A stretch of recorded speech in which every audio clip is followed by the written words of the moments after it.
Hello friends, हाय नमस्कार, जय जगन्नाथ। मुझे आपको स्वागत करछि माय यूट्यूब चैनल को।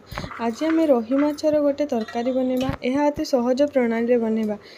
हमें गोटे ब्लेंडिंग जार नेबा। से आमे रसुण, अदा, टमाटो, पियाज को ग्राइंडिंग यही सब सामग्री गुड़िक भल भाव गोटे चिकन पेस्ट नेबा। से हलदी गुंड 2 चामच, लंका गुंड 1 चामच, गरम मसला, फिश मसला, जीरा पाउडर, धनिया पाउडर सब गोटे गोटे चामच नहीं पानी दे ताको गोलेबा।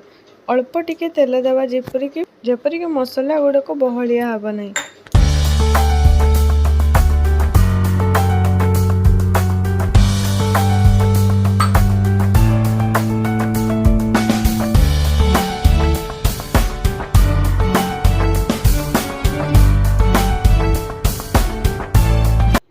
एठारे मु रोही माछ नहीं गोटे केजी। से हलदी गुंड 1 चामच और लेंबूर रस नहीं आम यहाँ भल भाव गोले 15 मिनिट रेस्ट रख।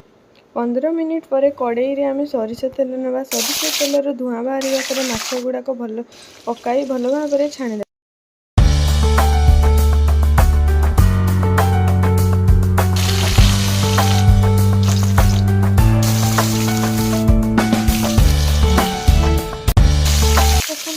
सबू माछ गुड़ाक भल भाव छाणी कड़ई पुणी आउ टिके तेल दे से जीरा और कंचा लंका को फुटा पर आम प्रस्तुत कर मसला को कड़ई रे देबा और पानी रे भिजाई रखि गुंड मसला गुड़ाक को देबा। यहाँ पर मसला गुड़िक 15 मिनिट खंडे कषा। से कषि हो सारा पर साइड रू टिके तेल बाहर।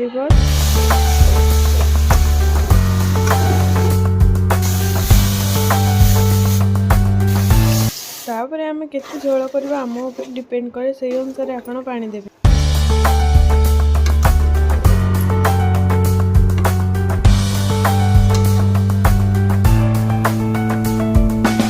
पानी फुटी सारला परे आमे से माछ पकेबा। माछ को मात्र पानी रे 3-4 मिनिट में फुटाइबा। शेष में आम लुण और धनिया पत्र दे गैस को बंद करबा और 4-5 मिनिट में घोड़ाई रखिबा। तापर माछ तरकारी आम रेडी।